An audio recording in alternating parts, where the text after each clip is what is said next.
എൻ്റെ വീട്ടിലെ പച്ചക്കറിയാണ് ഞാനിപ്പോൾ കാണിക്കുന്നത്. അതായത് ഞാൻ ഉണ്ടാക്കിയതല്ല, അമ്മ ഉണ്ടാക്കിയതാണ്. കണ്ടോ, തക്കാളിയൊക്കെ ഇങ്ങനെ ഞാൻ ഈ വീഡിയോ എടുത്ത് കൊടുക്കാനും പിന്നെന്താ അമ്മ നനയ്ക്കുമ്പോൾ കൂടെ നിൽക്കാനൊക്കെ ഞാൻ പോകാറുള്ളൂ. ബാക്കിയെല്ലാം എൻ്റെ അമ്മ സ്വന്തമേ നട്ടുണ്ടാക്കിയതാണ്. പിന്നെന്താ അച്ഛൻ അതേ വെള്ളം നനച്ചുകൊണ്ടിരിക്കുകയാണ്, പച്ചക്കറിയൊക്കെ നനച്ചുകൊണ്ടിരിക്കുകയാണ്. അപ്പോൾ പതിവില്ലാതെ ഞാനെന്താ ഇങ്ങനെ വീഡിയോ ഒക്കെ എടുക്കുന്നത് അച്ഛൻ ചോദിക്കുന്നുണ്ടായിരുന്നു. അപ്പോൾ ഞാൻ പറയാം അമ്മയ്ക്ക് വേണ്ടി വീഡിയോ എടുക്കുകയാണ് എന്ന് പറഞ്ഞതാണ്. ഇത് കണ്ടോ, ഇതിവിടെ കോളിഫ്ലവറാണേ. അമ്മ 3-4 വട്ടം മുന്നേ ട്രൈ ചെയ്ത്, ഇപ്രാവശ്യം നല്ല വലിയ കോളിഫ്ലവറാണ് ഉണ്ടായത്. ഈ സൈഡിൽ നിങ്ങൾ കുപ്പി ഇങ്ങനെ കമത്തി വെച്ചിട്ട് കണ്ടോ, ആദ്യം കണ്ടപ്പോൾ എനിക്ക് മനസ്സിലായില്ല. പിന്നെ ഞാൻ അറിഞ്ഞത് അത് ചെടിക്ക് വെള്ളം കിട്ടാനുള്ള ഒരു ട്രിക്കായിരുന്നു എന്ന്.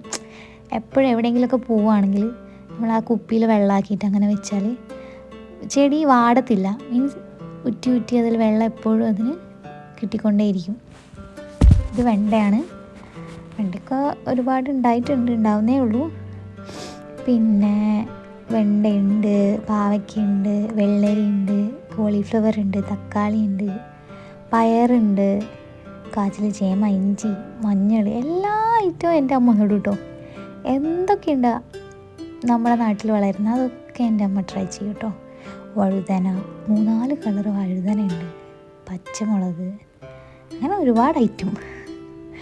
ഞാൻ എൻ്റെ വീട്ടിൽ വരുമ്പോഴാണ് ഞാൻ എന്താ പറയുക ജൈവ പച്ചക്കറി യൂസ് ചെയ്യുന്നത്. അല്ലാണ്ട് ഞാൻ ഹോസ്റ്റലിലും പിന്നെന്താ എൻ്റെ ഹസ്ബൻഡിൻ്റെ വീട്ടിലൊക്കെ ആണെങ്കിൽ നമ്മളെന്താ കടയിൽ നിന്ന് വാങ്ങിക്കുന്നതല്ലാതെ ഒരു സാധനം പോലും നമ്മൾ സ്വന്തമായിട്ട് ഉണ്ടാക്കില്ല. എൻ്റെ വീട്ടിൽ വരുമ്പോഴാണ് ഞാൻ ഈ കാണുന്ന എല്ലാ ഐറ്റവും തിന്നാറ്. തക്കാളിയൊക്കെ ഏതാ മൂക്കാനായതുണ്ട്, ചെറിയതുണ്ട്, നല്ല ഭംഗിയുണ്ടായിരുന്നു കേട്ടോ കാണാൻ. തക്കാളി ഇങ്ങനെ നമുക്കതിനെ പറിക്കാനൊക്കെ തോന്നി. പക്ഷേ അമ്മ തൊടരുത് എന്ന് പറഞ്ഞ് ചീത്ത പറയുന്നുണ്ടായിരുന്നു. തൊട്ടാൽ അത് വലുതാവില്ല എന്നോ അങ്ങനെ എന്തോ കണ്ട് പറയുന്നുണ്ടായിരുന്നു പറയുന്നിട്ട്. അങ്ങനെയാണ് ഇവിടുത്തെ പച്ചക്കറിയുടെ അവസ്ഥകൾ. അതൊക്കെ